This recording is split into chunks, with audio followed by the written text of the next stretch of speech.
Que é liderança sistêmica? Como nós podemos liderar de forma sistêmica?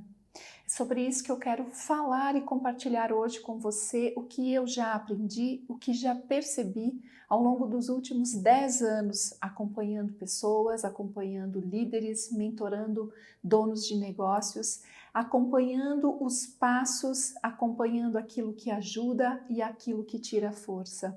E dentro desse trabalho eu posso compartilhar com você que existem princípios, existem posturas que ajudam, que fortalecem e posturas, práticas, atitudes que tiram a nossa própria força como líderes, a força da equipe e a força da própria organização. A inteligência sistêmica se mostra como uma metodologia que traz princípios que quando você os observa e quando eles permeiam o seu trabalho, eles podem fazer muita diferença. É sobre isso que se trata a liderança sistêmica. Talvez você, ao longo aqui da minha conversa com você, vá perceber que pessoas que você admira, grandes histórias de sucesso, você vai olhar e vai dizer, nossa, mas essa pessoa fazia isso. Essa prática eu reconheço, me lembro que eu vi em tal líder que teve uma grande expressão no mundo. Exatamente, muitas pessoas são sistêmicas por natureza, por postura, por aprendizado. Elas já ativaram essa habilidade nelas. Talvez elas não nomeiam essa habilidade como uma inteligência sistêmica, mas elas atuam nas suas vidas. E você também pode aprender.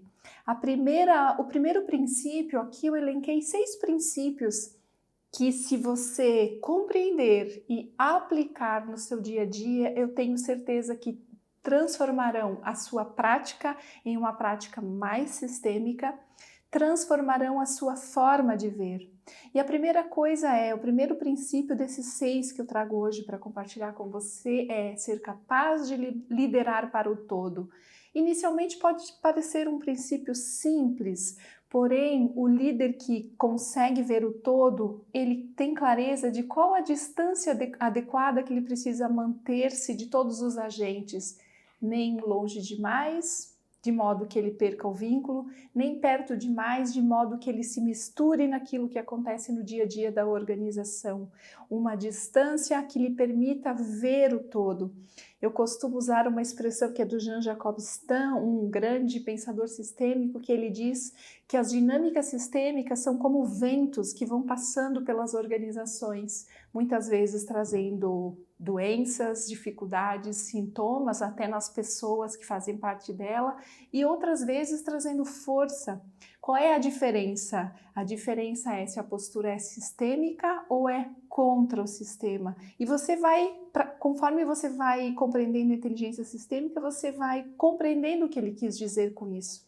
O líder sistêmico consegue perceber quando tem algo que se repete, quando tem algo que, apesar de todos os esforços, sempre acontece da mesma forma, ou pessoas competentes que, quando chegam numa determinada função, o desempenho sempre cai, independente de quem ocupe aquele lugar. Então ele já começa a ter uma percepção de que o sistema e o todo é maior do que as partes individuais. E ele consegue identificar que os problemas que acontecem, os desafios que acontecem, muitas vezes tem mais a ver com a interação das partes, com o respeito ou não aos princípios e muito menos com relação às pessoas. Liderar para o todo tem a ver com isso, ser capaz de observar tudo que faz parte, observar a relação entre cada uma dessas partes e perceber os sinais como sintomas de que algo não vai bem. Essa é uma postura muito importante. A segunda postura de um líder sistêmico é ser capaz de liderar, sempre levando consigo os fundadores, como se os fundadores e aqueles que vieram antes se tornassem forças para ele. Como é que a gente faz isso? Muitas vezes a gente diz liderar com os fundadores no coração. O que é ter os fundadores no coração? É ter um lugar especial para eles. É naqueles momentos difíceis lembrar-se qual era o propósito inicial dessa organização, para que ela foi criada, qual era o desejo dos fundadores, Ela nasceu para servir a quem? A quem ela serve? Que tipo de dores ela resolve ou que tipo de sonhos ela ajuda a construir? O líder sistêmico, conectado com essa força dos fundadores, ele ganha também a força do próprio sistema, porque o sistema reage muito a quem o criou. É como se o fundador imprimisse no sistema a sua própria característica, a sua força, o seu DNA. E se eu que agora estou liderando, consigo considerar, incluir e perceber essa força, então ela se torna uma força também para mim.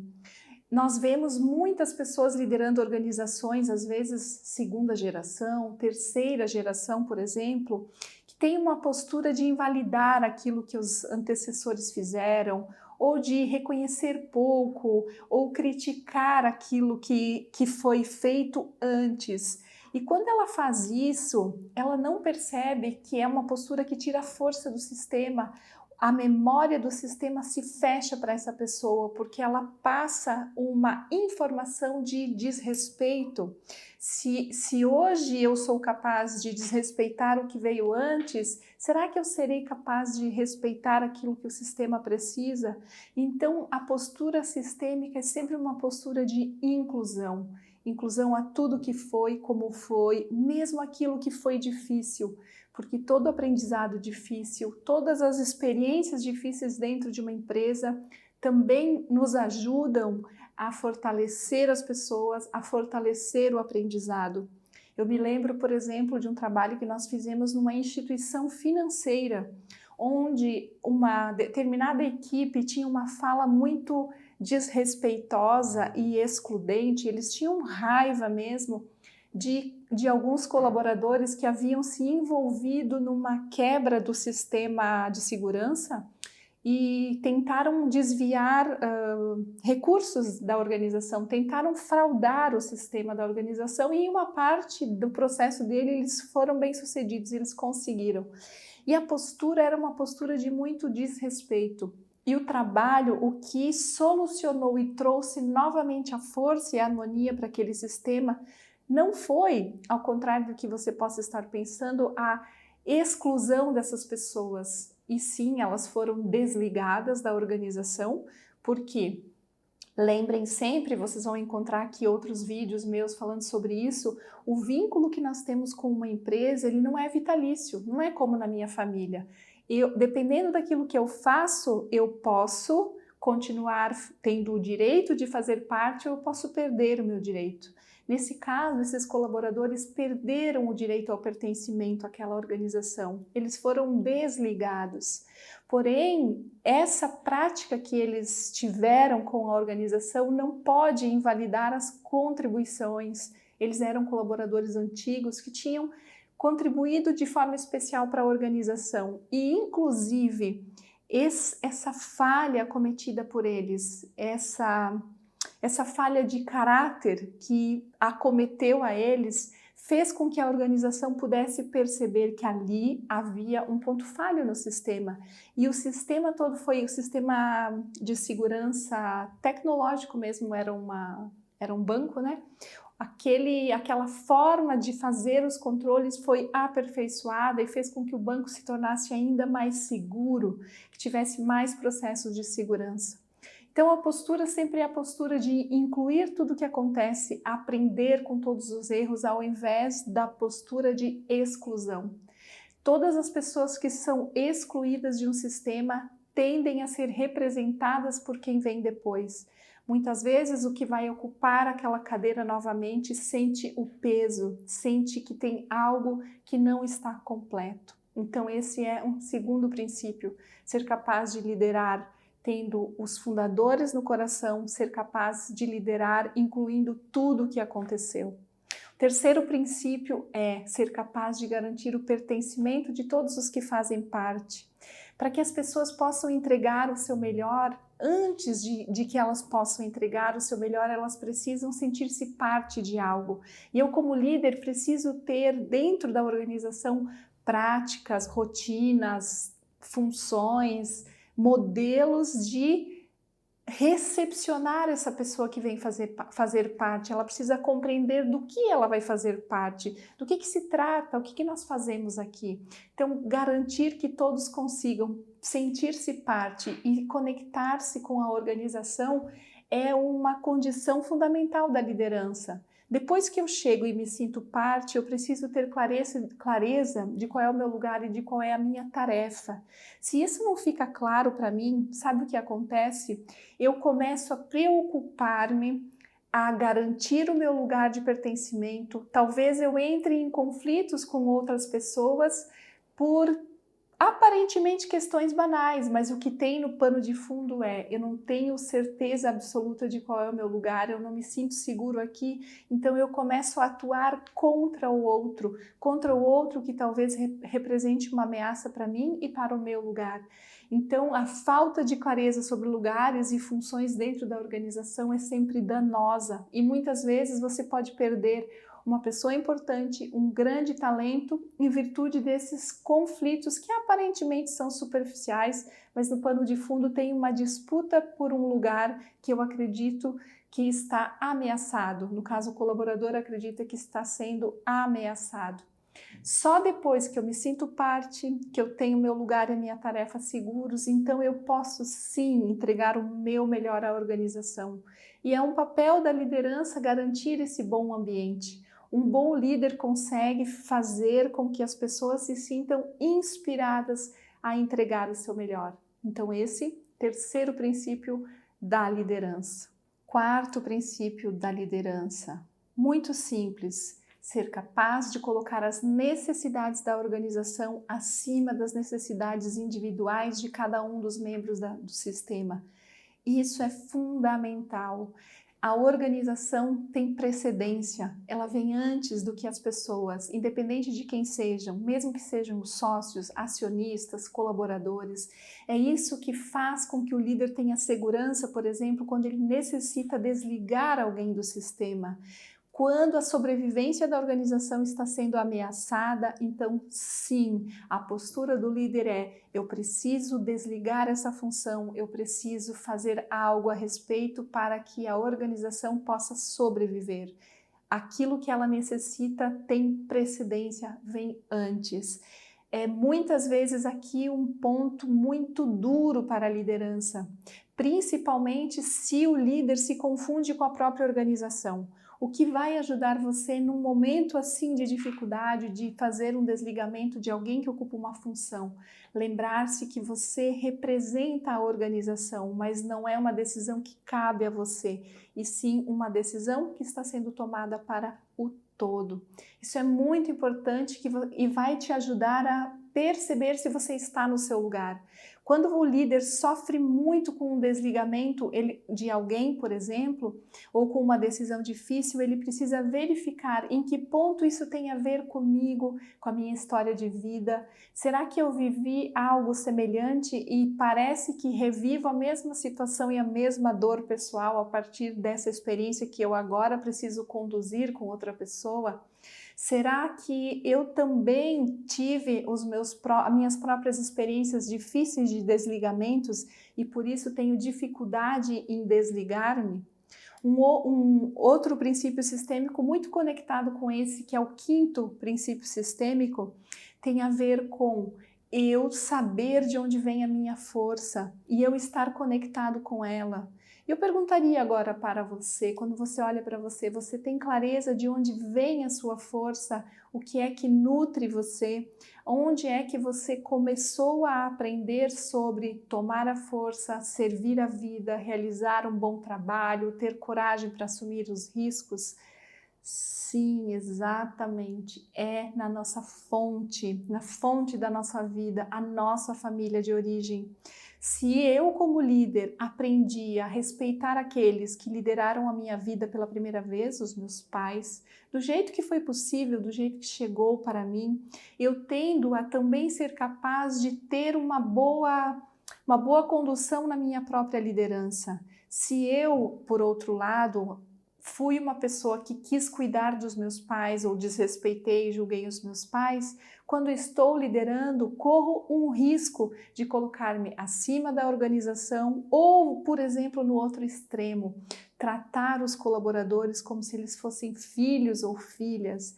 Isso sempre no início parece que é uma forma muito fácil de liderar, porém, ao longo do caminho, torna-se algo que se volta contra você. Porque toda pessoa que é tratada como filho e filha começa a desenvolver exigências que você não poderá suprir.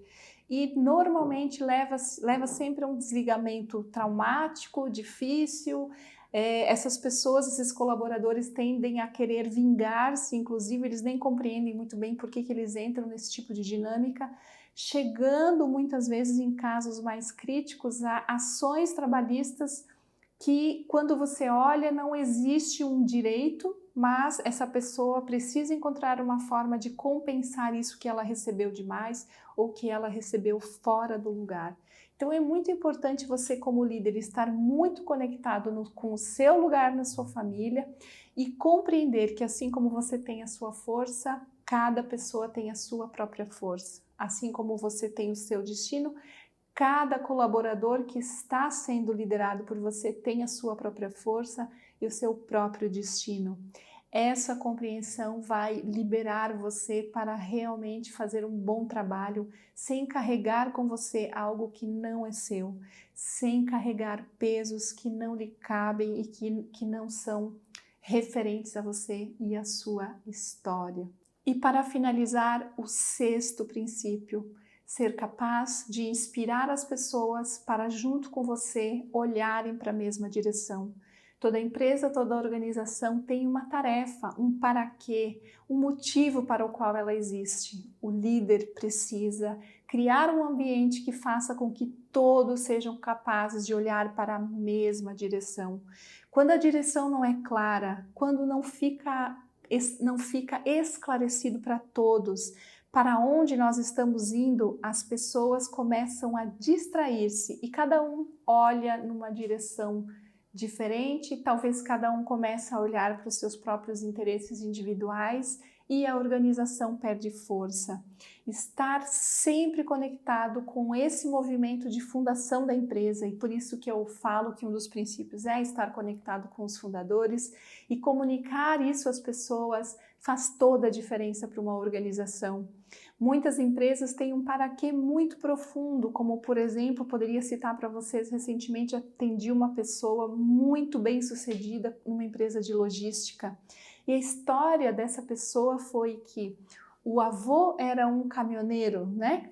Caminhoneiro, o transporte faz parte da cadeia da logística. Quando a mãe desse cliente estava grávida, o avô sofre um acidente e perde a vida. Ele estava na barriga da mãe. A mãe passou por um sofrimento muito grande. E ele diz que desde que ele nasceu, desde que ele se lembra que ele é uma pessoa com um pensamento, que ele conseguiu separar-se da mãe e ver que ele era uma pessoa diferente, desde muito pequeno ele sempre pensou que ele queria fazer algo que não desse trabalho para a mãe e queria honrar a vida do avô.